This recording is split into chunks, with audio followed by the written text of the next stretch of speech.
ಉಜ್ಜಣ್ಣವ್ರ ಮನೆಯಾಗ ಸಿದ್ಧಾರೂಢ ಕಾಯಂ. ಆ ಸಮಯದೊಳಗ ದಿನಾ ಸಾಯಂಕಾಲ ಪ್ರವಚನ ನಡೆದ ಹೊತ್ನ್ಯಾಗ ಅವ್ರ ಮನೆಯಾಗ ಒಂದು ಮಗು ಹುಟ್ಟಿತು. ಆ ಕತಿ ಹೇಳಿ ಮುಂದಿನ ಕತಿ ಹೇಳೋಣ. ಮತ್ತ ಇವರಂತೂ ಸ್ವಾಮಿ, ಇವ್ರನ್ನ ದತ್ತಕ್ ಮಾಡ್ಕೊಂಡ್ವಿ, ವಂಶ ಬೆಳಿಬೇಕಲ್ಲ, ಮತ್ತ ವಂಶ ಬೆಳೆಸೋ ಒಬ್ಬ ಮಗ ಬೇಕಲ್ಲ. ಅದಕ್ಕೇನು ಮಾಡಿದ್ಲು ಲಕ್ಷ್ಮವ್ವ, ಅವ್ರ ಅಣ್ಣನ ಮಗನ್ನ ದತ್ತಕ್ ತಗೊಂಡ್ಲು. ಅವನ ಹೆಸರು ಸಿದ್ದಪ್ಪನೇ. ಆ ದತ್ತಕ ಮಗಗ ಮದುವೆ ಮಾಡಿದ್ರು.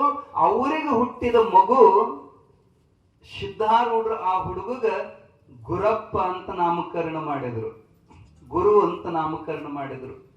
ಆ ಹುಡುಗನ ಜಾತಕ ತೋರಿಸಿದ್ರಂತ.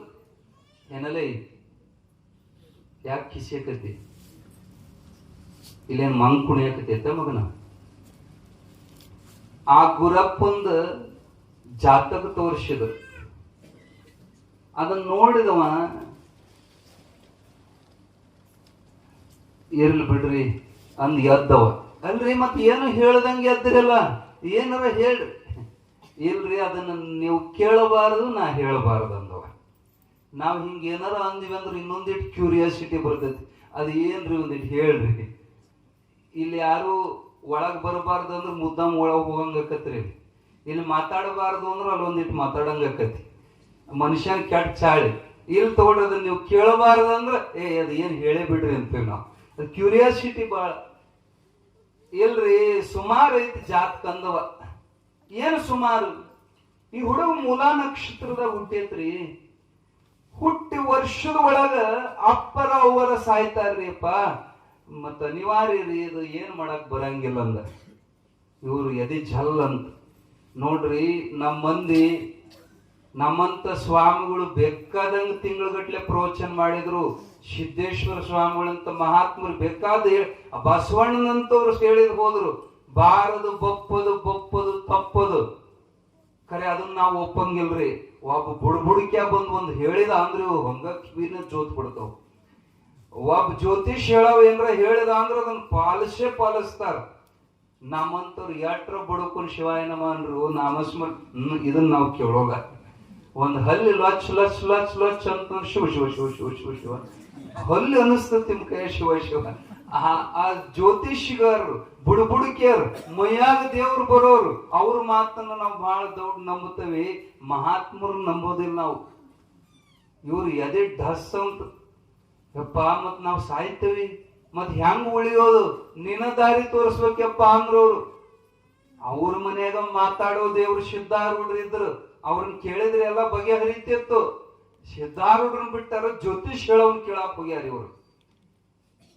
ಅವಂದ ಏನಿಲ್ಲ, ಆ ಕಂಟಕ ಪ್ರಾಯನಾಗಿರುವಂತ ಮಗನ್ ತಗೊಂಡೋಗಿ ಎಲ್ಲಾರ ಬಿಟ್ಟು ಬಂದ್ಬಿಡ್ರಿ, ನಿಮ್ ಮನೆಗೆ ಇಟ್ಕೊಳಕ್ ಹೋಗ್ಬ್ಯಾಡ್ರಿ. ಅವ್ವ ಒಪ್ಪಕ್ ತಯಾರಿಲ್ಲ, ಕೂಡ್ಸ್ ಹಡ್ದದ್ ಯಾರು ಬಿಟ್ಟು ಬರಕ್. ಆಕಿ ಹತ್ರು ಕರೆದ್ರು, ಗಂಡ ಹಠ ಮಾಡಿ ಇದು ನಮ್ ಕಂಟಕ, ಇದನ್ನ ಯಾಕೆ ಮನೆ ಇಟ್ಕೋಬೇಕಂತ ತಗೊಂಡು ಹೋಗಿ ಊರ್ ಹೊರಗ ಒಂದು ಹಾಳು ಬಿದ್ದು ಗುಡಿಯಾಗ ಬಿಟ್ಟು ಬಂದ ಕೂಸ್. ಅಪ್ಪವ್ರು ಸಂಜೆಗೆ ದಿನಾ ಬರೋಂಗ್ ಪ್ರವಚನಕ್ ಬಂದ್ರು. ಬಂದ್ ಕೂಡ್ಲೆ ಮೊದ್ಲ ಹುಡುಗನ್ ಮುದ್ದಾಡಿ ಮುಂದಿನ ಕೆಲಸ. ಇವತ್ತು ಹುಡುಗ ಕಾಣುವಲ್ದು, ಎಲ್ಲೈತ್ ಪಾಪು ಅಂತ ಕೇಳಿದ್ರು. ಆಕಿ ಗೊಡು ಅಂತ ಅಳತಾಳ. ಅವ್ರ ಅವನ ಹೆಸರು ಪಾರ್ವತವ ಅಂತ. ನನ್ನ ಕೂಸನ್ ತಗೊಂಡೋಗಿ ಎಲ್ಲೋ ಬಿಟ್ಟು ಬಂದಾರ ಎಂತ ಇದ್ದ ಕತಿ ಎಲ್ಲ ಹೇಳಿದಾಗ ಸಿದ್ಧಾರೂಢರು ಗಂಭೀರ ಆದ್ರು. ಎಲ್ ಬಿಟ್ಟು ಬಂದಿ ಅಂತ ಅವ್ನು ಕೇಳಿದ್ರು. ಇಂತ ಗುಡಿಯಾಗ ಬಿಟ್ಟು ಬಂದೇನ್ರಿ, ಅದನ್ನ ತರಬ್ಯಾಡ್ರಿ ಅಂತ. ಹುಚ್ಚ, ನನ್ನ ಮಾತು ಕೇಳು ಅಂದ್ರ ಅವ್ನು ಒಪ್ಪಕ್ ತಯಾರಿಲ್ರಿ. ನಾವ್ ಇಬ್ರ ಒಬ್ರು ಸಾಯ್ತೇವಿ. ಅಪ್ಪೋರ್ ಅವನ್ ಮಾತು ಕೇಳಲಿಲ್ಲ, ಸೀದಾ ಆ ಗುಡಿಗೆ ಹೋಗ್ತಾರ. ಆ ಸಣ್ಣ ಕೂಸಿಗೆ ಮೈ ತುಂಬಾ ಇರುಬಿ ಹತ್ತು ಬಿಟ್ಟಿದ್ದು, ಕೆಂಪು ಇರುಬಿ. ಆ ಕೂಸು ಚೀರ್ ಅಳತಿತ್ತು. ಅಪ್ಪೋರಿಗೆ ಎಷ್ಟು ಸಂಕಟ ಆತಂದ್ರೆ ವಸ್ತ್ರ ತಗೊಂಡದ್ನೆಲ್ಲ ಇರುಬಿ ಸ್ವಚ್ಛ ಮಾಡಿ ಅದನ್ನ ಅಳೋ ಕೂಸನ್ ತಗೊಂಡು ವಾಪಸ್ ಬಂದರು. ಮೈ ಎಲ್ಲ ರಕ್ತ ಆಗ್ಬಿಟ್ಟಿತ್ತು. ಹಡದ ತಾಯಿ ಅದನ್ನ ತಬ್ಕೊಳಕ್ ಬಂದ್ರೆ ಗಂಡ ಹಿಡಿದ್ ಜಗತ್ತಾನ. ಅಜ್ಜ ಅದನ್ನ ನನ್ನ ಮನ್ಯಾಗ ತರಬೇಡ, ನಿನಗಟ್ಟು ಪ್ರೀತಿ ಇದ್ರೆ ನಿನ್ನ ಮಠಕ್ ತಗೊಂಡ್ ಹೋಗೋದನ್ನ ನಮ್ಮ ಮನ್ಯಾಗ ತರಬೇಡ ಅಂದವ. ಅವಾಗ ಸಿದ್ಧಾರೂಢರು ಅಂತಾರ, ಮಗ ಅದಿನ್ನೂ ಹಾಲು ಕುಡಿಯೋದು, ಅದನ್ನ ಮಠದಾಗ ಹೆಂಗ್ ಸಾಕೋದಪ್ಪ, ಅದಕ್ಕೆ ಎದಿ ಹಾಲು ಬೇಕು. ಒಂದು ಮಾತು ಕೇಳು, ನಿನ್ನ ಮಗನ್ನ ನೀ ಬಿಟ್ಟು ಬಂದಿ, ನಿನ್ನ ಮಗ ಹೋದಂತ ತಿಳ್ಕೊ, ಈಗ ನಾ ತಗೊಂಬಂದಿನಿ, ಇದು ನನ್ನ ಮಗ ಅಂತ ತಿಳ್ಕೊಂಡು ನಿನ್ನ ಮನೆಯಾಗ ಇಟ್ಕೋಪ್ಪ ಅಂತ ಅಪ್ಪವ್ರು ಒತ್ತಾಯದಿಂದ ಆ ಮನೆಯಾಗ ಆ ಕೂಸು ವಾಪಸ್ ತಗೊಂಡು ಬಂದ್ರು. ಆ ಕೂಸಿನ ಮ್ಯಾಲ ಅಪ್ಪವ್ರು ಬಹಳ ಪ್ರೀತಿದ್ರು ಸಿದ್ಧಾರೂಢರು, ಅದನ್ನ ಬಹಳ ಮುದ್ದು ಮಾಡ್ತಿದ್ರು. ಅದ್ ಹಂಗ ಅಂಬೆಗಾಲ್ ಇಟ್ಕೊಂತ ಅಜ್ಜನ ಕಡೆಗೆ ಬಂದ್ರ ಅಪ್ಪ ಎತ್ಕೊಂಡು ಮುದ್ದಾಡ್ತಿದ್ರು. ಒಂದಿನ ಸಂಜೆ ಪ್ರವಚನ ಚಾಲು ಇತ್ತು. ಪ್ರವಚನ ಹೇಳಾಕತ್ಯಾರ, ಅದು ಅಂಬೆಗಾಲ್ ಹಿಡ್ಕೊಂತ ಮ್ಯಾಲ ಬಂತು. ಪ್ರತಿದಿನ ಅದು ಬಂದ್ ಕೂಡ್ಲೆ ಎತ್ಕೊಂಡು ಸಿದ್ಧಾರೂಢರು ಮುದ್ದು ಮಾಡ್ತಿದ್ರ. ಅವತ್ತು ಗಂಭೀರವಾದಂತ ಶಾಸ್ತ್ರದ ವಿಷಯ ನಡೆದಿತ್ತು ಪ್ರವಚನ. ಅದ್ರ ಕಡೆ ಲಕ್ಷ್ಯ ಕೊಡ್ಲಿಲ್ಲ, ತಾವಾಗಿ ಹೇಳಾಕತ್ಯಾರ. ಹುಡುಗರು ಯಾಕೆ ಅಳ್ತಾವ್ ಗೊತ್ತಿತ್ತನ? ಅವ್ರು ಹೋದ ಕೂಡ್ಲೆ ಅವ್ರನ್ನ ಎತ್ಕೋಬೇಕು. ಅವ್ರ ಕಡೆ ನಾವು ಲಕ್ಷ್ಯ ಕೊಡ್ಲಿಲ್ಲ ಅಂದ್ರ ನಮ್ಮ ಲಕ್ಷ್ಯ ಅವ್ರ ಕಡೆ ಸೆಳೆಯೋ ಸಲುವಾಗಿ ಕಿರ್ಕಿರ್ ಮಾಡ್ತಾವ. ಅಜ್ಜ ಯಾಕೆ ನನ್ನ ಮಾತಾಡಿಸೋಲ್ಲ ಅಂತ ಮೈಮ್ಯಾಲ ಹತ್ತತ್ ಹುಡುಗ. ಮೈಮ್ಯಾಲ ಹತ್ತಿದ್ರು ಅವನ ಕಡೆ ನೋಡ್ಲಿ ಇವ್ರು ಹೇಳಾಕ ಹತ್ಯಾರ. ಹುಡುಗರು ಸಿಟ್ಟು ಬಂತು. ಅಜ್ಜನ ಅರ್ಬಿ ಹಿಡಿದ್ ಜಗ್ಗಿದವ, ಅರ್ಬಿ ಹಿಡಿದ್ ಜಗ್ಗಿದ್ರು ಅವನ ಕಡೆ ನೋಡುವಲ್ರಿ ಇವ್ರು ಹೇಳಾಕ ಹತ್ಯಾರ. ಸಿಟ್ಟು ಬಂತು ಹುಡುಗ. ಆ ಎದರಿಗಿದ್ ಪುಸ್ತಕ ಹರಿದು ಹೋಗಿತ್ತು. ಆದ್ರೂ ಅಜ್ಜ ಅವ್ರ ಕಡೆಗೆ ಲಕ್ಷ್ಯ ಕೊಡ್ಲಿ ಹೇಳಾಕ ಹತ್ಯಾರ. ಕುಂತ ಮಂದಿಗೆ ಸಿಟ್ಟು ಬರಾಕತ್. ಕೊನೆಗಿದು ಸಣ್ಣ ಹುಡುಗ ಅಷ್ಟ, ಇನ್ನೂ 1 ವರ್ಷದ ಒಳಗಿಂದ ಏನ್ ಮಾಡಿ ಸಿಟ್ಟಿ ಬಂದ ಅಜ್ಜನ ಮೀಸಿ ಹಿಡಿದ್ ಜಗತ್ತದ. ಅವಾಗರ ನನ್ನ ಕಡೆ ನೋಡ್ತಾನಂತ. ಜನಕ್ಕೆ ಅಲ್ಲಿತನ ಸಮಾಧಾನ ಇದ್ದವ್ರು ಎದ್ದು ಒಂದ್ ಸಿಟ್ಟು ಬಂತು. ಯಪ್ಪ ತಂಬೈಲದ ಏನ್ ಉಡಾಳಿ ಇತ್ತದ, ನಿನ್ನ ಎಟ್ಟು ಕಾಡತದ, ಅದನ್ನ ಹೆಣ್ಮಕ್ಳ ಕಡೆ ಹೋಯ್ತು, ತಂಬೈಲ್ ಅಂತ ಇಸ್ಕೊಳಕ ಬಂದ್ರು. ಅವಾಗ ಸಿದ್ಧಾರೂಢರು ನಗತಾರ, ಬ್ಯಾಡ ಇಲ್ಲೇ ಇರ್ಲಿ, ಅವ್ ನನ್ನ ಹತ್ರ ಇರ್ಲಿ. ಯಾಕ ಹೋದ ಜನ್ಮದಾಗ ಅವನ ಮೀಸಿ ನಾ ಜಗ್ಗೇನೆಪ್ಪ, ಅದಕ್ಕೆ ನನ್ನ ಮೀಸಿಗೆ ಅವ ಜಗ್ಗಾಕತ್ಯಾನ. ಆಶ್ಚರ್ಯ ಆಯ್ತು ಇವ್ರಿಗೆ. ಯಾರಿಗೂ ನೋವು ಕೊಡಲಾರದಂತ ಪರಮಾತ್ಮನೇನು ನೀ ಯಾರು ಮೀಸಿ ಜಗ್ಗಿದ್ಯಪ್ಪ? ಇಲ್ಪ, ಅವ ಹೋದ ಜನ್ಮದಾಗ ಹುಲಿ ಆಗಿದ್ದ. ಆ ಹುಲಿ ಮೀಸಿ ನಾ ಜಗ್ಗೇನಿ, ಅದ್ರ ಕೂಡ ಆಡೇನಿ, ಅದ್ರ ಮ್ಯಾಲ ಹತ್ತಿ ಕುಂತೀನಿ, ಅದನ್ನ ಬಡದೀನಿ, ಅದ್ರ ಮೀಸಿ ಜಗ್ಗೇನಿ, ಮತ್ತೆ ಹಳೆ ಬಾಕಿ ತೀರ್ಸೋಣಕತ್ಯಾನವ. ಅವ್ರಿಗೆ ಆಶ್ಚರ್ಯ. ಯಪ್ಪ ಆ ಕಥೆ ನಮಗ್ ಪೂರಾ ಬಿಡಿಸಿ ಹೇಳಂದಾಗ ಸಿದ್ಧಾರೂಢರು ಅಂದ್ರು, ನೋಡಿ ಈಗ ನಾನೇ ಹೇಳ್ಕೊಳಕತ್ತಿ ಅಂದ್ರ ನೀವು ನಂಬೋ ಮಂದಿ ಅಲ್ಲ. ಒಂದಿಟ್ಟು ಮಂದಿ ನಂಬುತ್ತಾರ, ಒಂದಿಟ್ಟು ಮಂದಿ ಏನೋ ಕಟ್ಟಿ ಕತಿ ಹೇಳಾಕತ್ತೆ ನನ್ನ ತಪ್ಪು ತಿಳ್ಕೊತೀರಪ್ಪ. ಅದಕ್ಕ ನಾ ಹೇಳೋದಕ್ಕಿಂತ ತಮ್ಮ ಅಲ್ಲಿ ಅಂಗಳದಾಗ ಒಂದು ಸಣ್ಣ ಹುಡುಗ ಆಡಕತ್ತಿತ್ ನೋಡು, ಆ ಕೂಸ್ ತಗೊಂಬರ್ರಿ. ಅದು ಒಂದು 7-8 ತಿಂಗಳು 9 ತಿಂಗಳ ಕೂಸು ಮಣ್ಣಾಗ ಆಡಕತ್ತಿತ್ತದು. ಅದನ್ನ ಎತ್ಕೊಂಡು ಬಂದು ಸಿದ್ಧಾರೂಢರ ಕೈಯಾಗ ಕೊಟ್ರು. ಅಜ್ಜ ಅದನ್ನ ಮುಂದೆ ಕುಂದ್ರಿಸಿ, ಈ ಮಗು ನಿಮಗ ನಾವು ಹುಲಿ ಕೂಡ ಆಡಿದ ಕತಿ ಹೇಳ್ತತಿ ಅಂದ್ರು. ಜನ ಅಂದ್ರು, ಅಪ್ಪ ಅದಕ್ಕಿನ್ನೂ ಬಾಯೇ ಬಂದಿಲ್ಲ, ಅದು ಮಣ್ಣಾಗ ಆಡೋ ಕೂಸು, ಅದಕ್ಕೆ ಮಾತಾಡಕ್ ಬರೋದಿಲ್ಲ, ಅದೇನು ಹೇಳ್ತೈತಂದ್ರು. ಒಂದ್ ಸ್ವಲ್ಪ ಸಮಾಧಾನ, ಅದು ಹೇಳ್ತೈತಿ ಅಂತ ಹೇಳಿ ಸಿದ್ಧಾರೂಢರು ತಮ್ಮ ಮಗ್ಗಲಿಗಿದ್ದಂತ ಬಾಳೆಹಣ್ಣು ಒಂದು ತಗೊಂಡು ಅದ್ರ ಸಿಪ್ಪಿ ಬಿಚ್ಚಿ ಆ ಹಣ್ಣನ್ನ ಆ ಮಗುವಿಗೆ ತಿನ್ನಿಸ್ತಾರ. ಒಂದ್ ಹಣ್ಣು ತಮ್ಮ ಕೈಯಾರೆ ಆ ಕೂಸಿಗೆ ಒಂದು ಬಾಳೆಹಣ್ಣು ತಿನ್ನಿಸಿದ್ರು.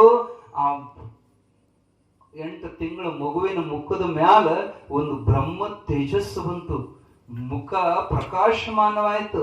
ಇನ್ನು ಕೇಳ್ರಿ, ಈ ಕೂಸಿ ಎಲ್ಲಾ ಕತಿ ಹೇಳ್ತೈತೆ ಅಂದ್ರು. ಜನ ಅಂತಾರ, ಅಪ್ಪ ಸಿದ್ಧಾರೂಢರೇನೋ ಹುಲಿ ಕೂಡ ಆಡ್ಯಾರಂತ, ಆ ಕತಿ ನಿನಗ್ ಗೊತ್ತಿದ್ರೆ ಹೇಳಪ್ಪ ಅಂತ ಮಗುವನ್ನು ಕೇಳಿದ್ರು. ಮಗು ಮಾತಾಡಕತ್ತು, ಮಗು ಮಾತಾಡಕತ್ತು. ಕೇಳಿರಯ್ಯ ಸದ್ಭಕ್ತರಿಗಳಿರ, ಇಲ್ಲಿಗೆ 30 ವರ್ಷ ಆಯ್ತು. 30 ವರ್ಷದ ಹಿಂದೆ ನಡೆದಂತ ಪವಾಡ ಇದು. ಸಿದ್ಧಾರೂಢರು ಪೃಥ್ವಿ ಸಂಚಾರ ಮಾಡ್ಕೊಂತ ಕಾವೇರಿ ನದಿ ದಂಡಿಗೆ ಬಂದ್ರು. ಉಸ್ಕಿನಾಗ ಕುರಿ ಕಾಯೋ ಹುಡುಗರು ಆಡ್ತಿದ್ವು. ಕುರಿ ಮೇಯಾಕ ಬಿಟ್ಟಿದ್ರು, ಹುಡುಗರು ಉಸುಕಿನಾಗ ಆಡಕತ್ತಿದ್ರು. ಸಿದ್ಧಾರೂಢರು ಅಲ್ಲಿ ಬಂದ್ರು. ಆ ಹುಡುಗರು ಕೂಡ ದೋಸ್ತಿ ಮಾಡಿದ್ರು. ಹುಡುಗರು ಕೂಡ ಹುಡುಗರಾಗಿ ಆಡಕತ್ರು ಸಿದ್ಧಾರೂಢರು. ಅವರಿಬ್ಬರಿಗೂ ದೋಸ್ತಿ ಬೆಳೀತು, ಮಕ್ಕಳಿಗೂ ಸಿದ್ಧಾರೂಢರಿಗೂ. ಮಧ್ಯಾಹ್ನ ಹೊತ್ತು ಹೊಟ್ಟೆ ಹಸುದು ಬುದ್ಧಿ ಬಿಚ್ಚಿ ಎಲ್ಲರೂ ಉಣ್ಣೋ ಹೊತ್ನ್ಯಾಗ ಸಿದ್ಧಾರೂಢನು ಊಟಕ್ಕೆ ಕರೆದ್ರು ಹುಡುಗರು. ಬಾರೋ ಸಿದ್ಧ, ನೀನು ಉಣಬಾ ಅಂತ ಕರೆದ್ರು. ಸಿದ್ಧಾರೂಢರು ಅವ್ರು ಕೂಡ ಉಣ್ಣಾಕತ್ರು.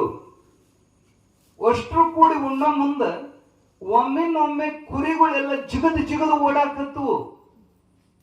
ಇವ್ರಿಗೆ ಆಶ್ಚರ್ಯ, ಯಾಕೆ ಒದರಕತ್ತು ಓಡಾಕತ್ತು ಅಂತ ಉಣ್ಣೋದು ಬಿಟ್ಟು ಕುರಿ ಬೆನ್ನು ಹತ್ತಿದ್ರು. ಆದ್ರೆ ಸಿದ್ಧಾರೂಢರಿಗೆ ಗೊತ್ತಿತ್ತು ಕಾರಣ. ಯಾಕೆ ಕುರಿ ಓಡಿದ್ವು ಅಂದ್ರ, ಒಂದು ಬಲವಾದ ಹೆಬ್ಬುಲಿ ಒಂದು ಕಂಟಿ ಮಗ್ಲಾಗ ಜಪ್ ಹಾಕೊಂಡ್ ಕುಂತಿತ್ತು, ಒಂದು ಕುರಿ ಹೊತ್ಕೊಂಡು ಹೋಗ್ಬೇಕಂತ ಬಂದಿತ್ತು. ಸಿದ್ಧಾರೂಢ ಸೂಕ್ಷ್ಮವಾಗಿ ನಿಧಾನಕ್ಕೆ ಅದ್ರ ಹಿಂದಿನಿಂದ ಬಂದು ಅದಕ್ಕೆ ಗೊತ್ತಾಗದಂಗ ಅದ್ರ ಬೆನ್ನಿನ ಮೇಲೆ ಚಪ್ಪರಿಸಿ ಬಡದರು. ಅದು ಗಾಬರಿಯಾಗಿ ಮುಂದಕ್ಕೆ ಜಿಗಿತು ಹುಲಿ. ಅಪ್ಪ ಬಿಡಲೆಲ್ಲ ಜಿಗದ ಹಿಡದ ಹುಲಿ ಮ್ಯಾಲ ಹತ್ತಿ ಅದ್ರ ಕಿವಿ ಹಿಂಡಿದ ಕೂಡಲೇ ಹುಲಿ ಶಕ್ತಿಪಾತವಾಗಿ ಕೆಳಗ ಬಿತ್ತು. ಮತ್ ನಾವು ಹಂಗ ಮಾಡಕ್ ಹೋದ್ರ ನಮ್ ಪಜಿತಿ ಮಹಾತ್ಮರೊಳಗ ಆ ತಾಕತ್ ಇರ್ತೈತಿ. ಅಪ್ಪನ ಸ್ಪರ್ಶ ಆದ ಕೂಡ್ಲೆ ಹುಲಿ ಹೋಗಿ ಇಲಿ ಆತ ಅಂದ್ ಮತ್ ಇಲಿ ಆಗ್ಲಿಲ್ರಿ. ಇಲಿಗತ್ತೆ ಮುದುರ್ಕೊಂದ್ ಹೆದರ್ಕೊಂಡ್ ಕೆಳಗ ಉಳ್ಯಾಡಕ್ ಹತ್ತದ ಹೆದರಿ. ಅವಾಗ ಸಿದ್ಧಾರೂಢರು ಅಂದ್ರು, ಬರ್ರಿ ಅಂತ ಕೂಗಿ ನೋಡ್ತಾರ. ಹುಡುಗರೆಲ್ಲ ನೋಡ್ತಾರ, ಹುಲಿ ಹಿಡ್ದಾರ ಸಿದ್ಧಾರೂಢರು. ಆಶ್ಚರ್ಯ ಆತ್, ಇದೇನಪ್ಪ ಬೆಕ್ಕಿನ ಮರಿ ಹಿಡ್ದಂಗ ಹುಲಿ ಕಿವಿ ಹಿಡ್ದಾರಲ್ಲ. ಬರ್ರಿ ನಿಮ್ಗೆ ಆಡಕ್ ಒಂದ್ ಪಶು ತಂದಿನ ಬರ್ರಿ ಅಂದ್ರ ಅವ್ರಂದ್ರು, ನೀನ್ ಯಾರೋ ಸಿದ್ಧ ಪುರುಷ ಇದ್ದಂಗ ಕಾಣಿಸ್ತಿ, ನಿನ್ನ ಕಡೆಗೆ ವಶ್ಯಾದಿ ಸಿದ್ಧಿಗಳದಾವ, ಅದಕ್ಕ ಇಲ್ಲಿ ಹುಲಿ ಗಪ್ ಐತಿ. ನಾವೇನಾರ ಸನೇಕ ಬಂದ್ರ ಒಂದ ತುತ್ತು ನಾಷ್ಟ ಮಾಡಿ ತಿಂತದ ನಮ್ದು. ಬ್ಯಾಡಪ್ಪ ಅಂದ್ರ ಅವ್ರು ಸಿದ್ಧಾರೂಢರು ಬಿಡ್ಲಿಲ್ಲ. ಓಡಿ ಹೋಗಿ ಒಬ್ಬ ಹುಡುಗನ ಬಲಾತ್ಕಾರದಿಂದ ಹೊತ್ಕೊಂಡು ಬಂದ ಆ ಹುಲಿ ಮ್ಯಾಲ ಕುಂದ್ರಸ್ತಾರ. ಏನು ಮಾಡಂಗಿಲ್ಲ ನೋಡ್ಬೇಕಿದ್ರಂತ. ಹುಡುಗ ಬಾಳ ಹೊತ್ತಿನ ಮೇಲೆ ಧೈರ್ಯ ಬಂತು. ಹುಲಿ ಸುಮ್ಮನಿತ್ತಂದ್ರ ನಮ್ಮ ಮಂದಿ ಸುಮ್ಮನಿರೋದಲ್ರಿ. ಹಂಗ ಕೈಯಾಡಿಸುವಂತ ಮಕ ಮುಟ್ಟಿದ, ಕೈ ಮುಟ್ಟಿದ, ಮೈ ಮುಟ್ಟಿದ, ಸಡ್ಲು ಕೊಟ್ರು ಬಾಯಾಗ ಕೈ ಹಾಕಿದ್ರು ನೋಡೋಣಂತ. ಅದು ಗಪ್ಪ ಇದ್ದ ಬಾಯಾಗ ಕೈ ಹಾಕಿದ್ರು. ಅದನ್ನು ನೋಡಿ ಉಳಿದ ಹುಡುಗರಿಗೆ ಸ್ವಲ್ಪ ಧೈರ್ಯ ಬಂತು. ಅವಾಗ ಎಲ್ಲರೂ ಸ್ವಲ್ಪ ಧೈರ್ಯ ಮಾಡಿ ಸನೇಕ ಬಂದು ಅಷ್ಟ್ರು ಮುಟ್ಟಕತ್ರು. ಯಾರು ಮುಟ್ಟಿದ್ರು ಹುಲಿ ನೆಲಕ್ಕೆ ತಲೆ ಇಟ್ಟುಕೊಂಡು ಸುಮ್ಮನೆ ಮಕ್ಕೊಂಡ್ಬಿಟ್ಟಿತ್ತು. ಅವಾಗ ಅಜ್ಜೋರಂತಾರ, ಇವತ್ತಿಂದ ಇವನು ನಮಗೆಲ್ಲ ದೋಸ್ತ್, ಇವನ್ ದಿನ ನಮ್ ಕೂಡ ಆಡಕ್ ಬರ್ತಾನ, ಇನ್ ಯಾರು ಹೆದರೋ ಅವಶ್ಯ ಇಲ್ಲ. ನಿಮ್ ಮನೆಯಾಗಿನ ನಾಯಿ ಬೆಕ್ಕಿನ ಕೂಡ ಹೆಂಗ ಆಡ್ತೀರಿ ಹಂಗ ಇವ್ ನಮ್ ಕೂಡ ಆಡಕ್ ಬರ್ತಾನ ಅಂತ ಹೇಳಿ ಹೊತ್ತು ಮುಳುಗಿತ್ತ. ಹುಲಿಗೆ ಹೇಳಿದ್ರು, ಹೋಗಿ ಈಗ ನೀನು ಅಡವ್ಯಾಗ ಹೋಗು, ನಾಳೆ ಬೆಳಗ್ಗೆ 10 ಗಂಟೆಗೆ ಅಂದ್ರೆ ಮತ್ತೆ ಬರ್ಬೇಕಂತ ಹೇಳಿ ಅದನ್ನ ಕಳಿಸಿದ್ರು ಹುಲಿನ. ಹುಡುಗರು ವಾಪಸ್ ಊರಿಗೆ ಹೋದ್ರು. ಅವ್ರ ಅಲ್ಲೇ ಉಸ್ಕಿನ ಮೇಲೆ ಮಕ್ಕೊಂಡ್ರು. ಪ್ರತಿದಿನ ಹುಡುಗರು ಕೂಡ ಆಡಕ್ಕ ಹುಲಿ ಬರ್ತಿತ್ತು. ಈ ಸುದ್ದಿ ಸುತ್ತ 10 ಹಳ್ಳಿಗೆ ಸುದ್ದಿ ಆಯ್ತು. ಜನ ಬರಕತ್ರು, ಅವ ಯಾರು ಮಹಾತ್ಮ ಬಂದಾನಂತ, ಅವನು ಕೂಡ ಆಡಾಕ ಹುಲಿ ಬರ್ತತಂತ ನೋಡಾಕ ಮಂದಿ ಬಹಳ ಬರಕತ್ರು. ಮನುಷ್ಯ ಬಹಳ ಕೆಟ್ಟ್ರಿ, ದುರಾಶಿ ಮನುಷ್ಯ. ಒಬ್ಬನ ತಲೆಯಾಗ ಕೆಟ್ಟ ವಿಚಾರ ಬಂತು. ಬೇಟೆಗಾರವ ಹುಡುಕೊಂತ ಹೋದ್ರು ಹುಲಿ ಸಿಗೋದಿಲ್ಲ. ಅನಾಯಾಸದಿಂದ ಹುಲಿ ಸಿಗ್ತಂದ್ರೆ ಬಿಡಬಾರ್ದು, ಅದನ್ನ ಕೊಂದು ಅದರ ಚರ್ಮ ಹರಿದು ಆ ಚರ್ಮ ಹದ ಮಾಡಿ ಸರ್ಕಾರದವರಿಗೆ ಮಾರಿದೆ ಅಂದ್ರೆ ಕೈ ತುಂಬ ದುಡ್ಡು ಸಿಗ್ತತಿ ಅಂತ ಕೆಟ್ಟ ವಿಚಾರ ಮಾಡಿ ಹುಲಿ ಬರೋ ದಾರಿ ಒಳಗ ಬಂದೂಕ್ ತಗೊಂಡು ಕಂಟಿ ಮಗ್ಲ ಕುತ್ಕೊಂಡ. ಅದಕ್ಕೇನು ಗೊತ್ತ್ರಿ, ಪಾಪ ಸಿದ್ಧಾರೂಢರ ಕಡೆಗೆ ನೋಡ್ಕೊಂತ ಅಡವ್ಯಾಗಿಂದ ಜಿಗದು ಬರಾಕತ್ತಿತ್ತು. ಸಮೀಪ ಬಂದ ಕೂಡ್ಲೆ ಗುಂಡ್ ಹಾರಿಸಿಬಿಟ್ಟ. ಹುಲಿ ಕೊಳ್ಳಿಗೆ ತಾರಿ ಗರ್ಜನೆಯನ್ನ ಮಾಡಿ ಹುಲಿ ಹಾರತದ ಮ್ಯಾಲ ಹಾರತು. ಹಾರುವಾಗ ಗುಂಡು ಹೊಡೆದವನ್ ನೋಡಿತ್ತದು. ಅಲ್ಲಿಂದ ಒಂದೇ ನಗತಕ್ಕೆ ಜಿಗದ ಅವನ ತೆಕ್ಕಿ ಹಾಕಿ ಹೊಟ್ಟಿ ಹರಿತು. ಅಷ್ಟ್ರಾಗ ಅದಕ್ಕೂ ನೋವು ಹೆಚ್ಚಾಗಿ ಕುತ್ತಿಗೆ ಗುಂಡು ಬಿದ್ದು ವಿಲ ಒದ್ದಾಡಕೊಂತು. ಹುಲಿನೂ ಬಿತ್ತು, ಬೇಟೆಗಾರನು ಒದ್ದಾಡ್ಕೊಂತ ಬಿತ್ತ. ಇದನ್ನೆಲ್ಲ ದೂರದಿಂದ ನೋಡಿದಂತ ಸಿದ್ಧಾರೂಢರು, ಕುರಿ ಕಾಯೋ ಹುಡುಗರು ಓಡೋಡಿ ಬರ್ತಾರ. ರಕ್ತ ರಾಮಾಯಣ ಆಗಿತ್ತು. ಅವನು ಒದರಿತಿದ್ದ, ಅವನು ಅಳೋದನ್ನು ನೋಡಿ ಕರುಣಾಳುಗಳಾದ ಸಿದ್ಧಾರೂಢರು ಎಷ್ಟು ದೊಡ್ಡ ಗುಣ ನೋಡ್ರಿ. ತನ್ನ ಪ್ರೀತಿ ಪಾತ್ರವಾದ ಹುಲಿನ ಕೊಂದಾನವ, ಪಾಪಿಯವ. ಆದ್ರೂ ಕರುಣ ಎಷ್ಟು ಮೊದಲು ಬಂದಿದ್ದ ಆ ಮನುಷ್ಯನ ಕಡೆಗೇನೆ. ಅವನ ಕರುಳೆಲ್ಲ ಹೊರಗೆ ಚಿಲ್ಲಾಪಿಲ್ಲಿಯಾಗಿ ಬಿದ್ದಿದ್ದು. ಸಿದ್ಧಾರೂಢರಿಗೆ ಗೊತ್ತಿರಲಾರದ ವಿದ್ಯೆ ಇದ್ದಿದ್ದಿಲ್ಲ. ತಮ್ಮ ವಿದ್ಯೆಯಿಂದ ಯಾವ್ಯಾವ ಕರಳನ್ನು ಎಲ್ಲೆಲ್ಲ ಜೋಡಿಸ್ಬೇಕು ಅದನ್ನೆಲ್ಲ ಪದ್ಧತಿ ಸೇರಿ ಕರಳೆಲ್ಲ ಹೊಂದಿಸಿ ಹೊಟ್ಟ್ಯಾಗ ತುಂಬಿ ಆ ಹೊಟ್ಟೆಯನ್ನು ಹರಿದಿತ್ತು ಅದನ್ನು ಕೂಡಿಸಿ ತಮ್ಮ ಉತ್ತರೀಯ ವಸ್ತ್ರವನ್ನು ಬಿಗದು ಕಟ್ಟಿದರು.